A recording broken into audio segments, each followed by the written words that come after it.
Hello friends, இந்த வீடியோவில் Oreo பிஸ்கெட்டை வச்சு எப்படி கேக் பண்ணலான்றதை பார்க்கலாம். சிம்பிள் டிப்ஸு தான். இதை பார்த்து நீங்கள் ட்ரை பண்ணி பாருங்கள், நல்ல ஒரு ரிசல்ட் உங்களுக்கு கிடைக்கும். அதுக்கு நான் ஓரியோ பிஸ்கெட் 2 பேக்கெட் எடுத்திருக்கேன். அது க்ரீம் தனியாக, பிஸ்கெட் தனியாக எடுத்து பவுடராக ஆக்கிக்கிட்டேன். அந்த பிஸ்கெட்டை மிக்சியில் போட்டு அரைச்சிக்கிட்டேன்.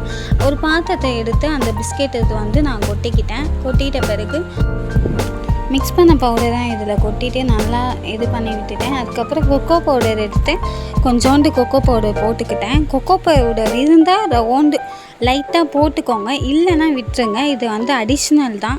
இது வேணுன்னா கூட போட்டுக்கலாம், இல்லைன்னா விட்டுடலாம், ஒன்றும் பிரச்சனை இல்லை.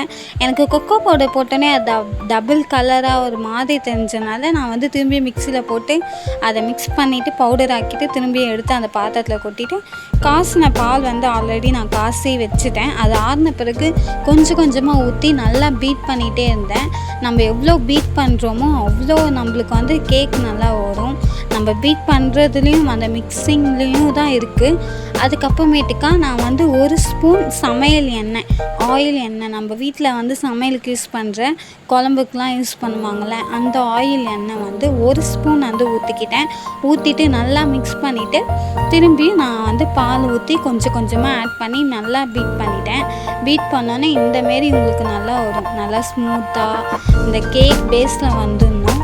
நல்லா இது பண்ணிகிட்டே இருந்தேன். பார்க்கறதுக்கே செம்மையாக இருந்துச்சு. அந்த கோல்டன் கலர் மாரி வைப்பாக தெரியுதுன்னா நம்ம சமையல் எண்ணெய் ஊற்றணும்ல, அதனால தான் நல்லா ஆயில் ஊற்றினா இன்னும் நல்லா இதுவாக இருக்கும்.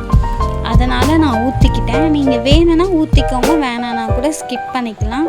அதுக்கப்புறமேட்டுக்கா என்கிட்ட பட்டர் ஷீட் இல்லாததுனால நான் பட்டர் எடுத்து அந்த பாத்திரத்தில் ஃபுல்லாக நல்லா தடவி விட்டுட்டேன். உங்கள்கிட்டையும் பட்டர் ஷீட் இல்லைன்னா நீங்கள் பட்டர் தடவிக்கலாம். அப்படி பட்டரும் இல்லை, பட்டர் ஷீட்டும் இல்லைன்னா ஆயில் எடுத்து லைட்டாக அப்ளை பண்ணிவிட்டு அதில் அந்த கோதுமை மாவு இருந்துச்சுன்னா அதை நல்லா ஸ்ப்ரெட் பண்ணி விட்டுக்கோங்க. அதை ஊற்றிட்டு அதுக்கப்புறமேட்டுக்கா இதை ஊற்றிட்டிங்கன்னா உங்களுக்கு நல்லா வரும். நான் ஏற்கனவே ஒரு 5 மினிட்ஸ் தண்ணி ஊற்றி இட்லி குண்டானில் அந்த ஸ்டாண்ட் வச்சுக்கிட்டேன். ஏன்னா கொஞ்சம் ஆவி வந்த பிறகு தான் நல்லா இருக்கும்ன்ட்டு அதை வச்சோன்னே அது பாட்டுட்டு இதுவாகிடுச்சு. சும்மா மேலே டெக்கரேஷனுக்கோசம் க்ரீம் பண்ணலான்னு வீட்டில் இருந்த 2 சாக்லேட்டை டபுள் பாயில் மெத்தட் பண்ணி அதை வச்சுட்டேன்.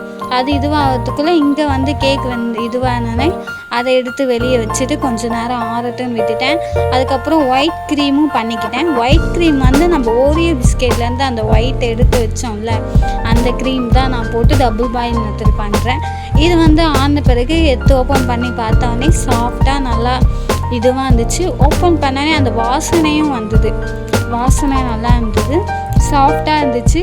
சூடு ஆறிச்சான்னு லைட்டாக தொட்டு பார்த்தேன், ஆறிச்சு. நல்ல வேளை. நீங்கள் வேணும்னா இந்த சோடா மாவு போட்டுக்கலாம். நான் சோடா மாவு போடல. சோடா மாவு போட்டால் இன்னும் உங்களுக்கு நல்லா பஃபியாக வரும். எனக்கு இப்படியே நல்லா தான் இருந்துச்சு. அதுக்கப்புறம் நம்ம பண்ணி வச்சுருந்த க்ரீமை எடுத்து அப்ளை பண்ணிக்கிட்டேன். அதை அப்ளை பண்ணோன்னே பார்க்கும்போதே செம்மையாக இருந்தது. அப்படியே எடுத்து சாப்பிட்லாமா அப்படின்னு எனக்கே டெம்ட் ஆகிடுச்சு பார்க்கும்போது. சரி, பிஸ்கெட் தூள்லாம் இருந்துச்சு, அதை வச்சு நல்லா மேலே டெக்கரேஷன் பண்ணிவிட்டு ஓரியோ பிஸ்கெட் நல்லா வச்சுட்டு ஃபைனல் லுக் இப்படி தான் இருந்துச்சு. கொஞ்ச நேரம் ஃப்ரிட்ஜில் வச்சுட்டு எடுத்துட்டோன்னே கட் பண்ணால் செம்ம டேஸ்ட்டு.